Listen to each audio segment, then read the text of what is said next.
Imagine you are sitting in the world's largest airliner when just minutes after departure, the engine just outside your window erupts in flames and the next thing you see is a large hole in the wing. This is what happened to Qantas Flight 32 back in 2010. Today we are going to take a look at the sequence of events that led to severe damage to the world's largest passenger airliner. I hope you find today's video interesting. If you do, please subscribe for weekly aviation videos. Let's get into it. Welcome to Airspace.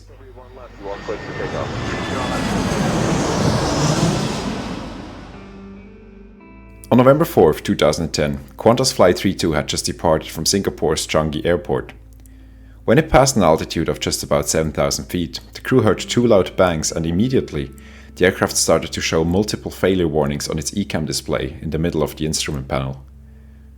This picture was actually taken on the accident flight by one of the pilots. The crew immediately leveled off the plane and informed air traffic control that there was a problem. The other pilot continued to function normally, which eased the workload of the crew greatly. The crew soon noticed that their left inboard engine, engine number 2, had failed. But this did not appear to be just a regular engine failure like it is trained in simulators every half year, since the amount of warnings was staggering. A total of 36 messages were presented almost simultaneously, each with a respective checklist to consider. Among the failed components were engine control items, landing gear operation and brake failures, avionics cooling, flight control actuation and fuel system problems, as well as the loss of a hydraulic system. Since most of these failure messages are also transmitted to the airline's headquarters, many there were very concerned since the amount of messages indicated a severe failure or an explosion. The crew advised air traffic control that they would need at least 30 minutes to troubleshoot the errors and failures, and in the end needed almost 50 minutes to do so. At this point, passengers also reported that there was a hole in the wing and fuel was leaking rapidly. On this day, the flight crew consisted of no less than 5 pilots due to the long flight time and the fact that the captain was having his recurring check flight on that day. Also, the pilot checking the captain was under supervision by an even more senior check captain. The large amount of manpower proved beneficial as the workload could be distributed among the pilots. The second officer was sent back to inspect the wing and indeed found it to be perforated and leaking fuel.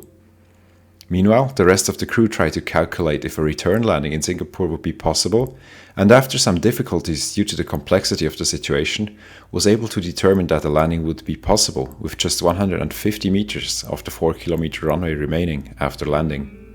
Meanwhile, the crew was informed by air traffic control that multiple aircraft parts had been found in a residential area on an island south of Singapore's airport.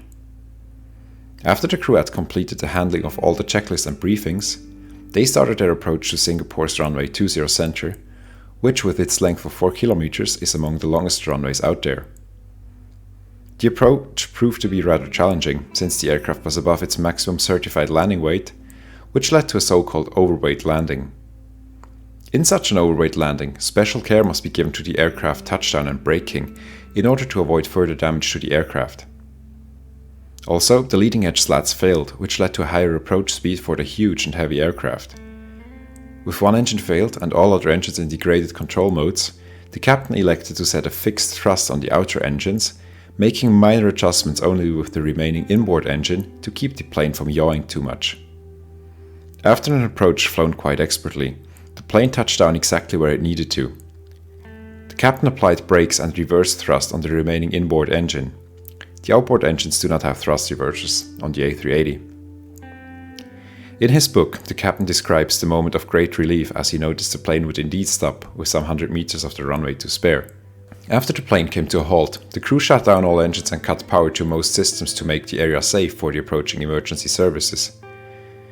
Soon they were advised that there was no fire, but were requested by firefighters to shut down the left outboard engine. Puzzled, the crew answered that they had already shut down that engine, but the fire chief confirmed that it was still running. Thereafter, the crew tried to shut it down again via the engine's master switch, then via the emergency stop, which is called the fire push button, and eventually they even discharged the engine's fire extinguishing agent into it, all without success. Together with the fire services, the crew decided to let the engine run at idle values for now, and disembarked the passengers via a mobile stair. After all passengers left the aircraft, mechanics tried to shut the engine down from the cockpit through various means, but all were unsuccessful. After almost 3 hours of trying, the decision was taken to drown the engine with water from the fire trucks, This measure also proved unsuccessful. Only after the firemen sprayed fire retardant foam into the engine intake, the mighty engine finally shut down. Later, the investigation found out that the explosion in the inboard left engine had sent debris through all wires that controlled the left outboard engine's fuel valves, making an engine shutdown impossible. I will tell you more about this in the later section of this video.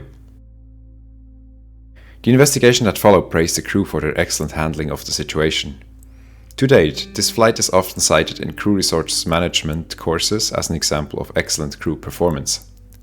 In the very detailed 305-page report, the investigators presented what had happened to the Trent 900 engine and the A380 systems after it had failed. The culprit component was found to have been a small section of an oil tube that was poorly manufactured. It is located here. Never mind the complicated drawing. Its hole was not bored perfectly straight but at a slight angle. This led to the tube's wall being thinner in a section which handled high oil pressures. Due to repeated stress, a small crack formed. Through this crack, oil was sprayed as a mist at high pressure into an area of the engine where high temperatures prevailed, the turbine area just after the combustion chamber. The oil then ignited and started to weaken the attachment of one of the discs that holds the turbine blades. When the attachment got hot enough, it failed and the turbine disc was now free to spin as fast as physics would allow it to, without any resistance, which led to speeds that were so fast that the huge metal part tore itself to pieces by rotational force. It broke apart into 3 large segments, which cut through the plane's wing and lower belly structure. Luckily, the debris did not hit the passenger cabin. On their way through the aircraft belly and the wing, the turbine disc fragments cut not only a hole into the fuel tank, but also cut several strands of aircraft wiring, leading to the many failures displayed to the pilots and the later inability to shut down the engine. On the ground, one fragment also hit a house, slicing through the wall like butter.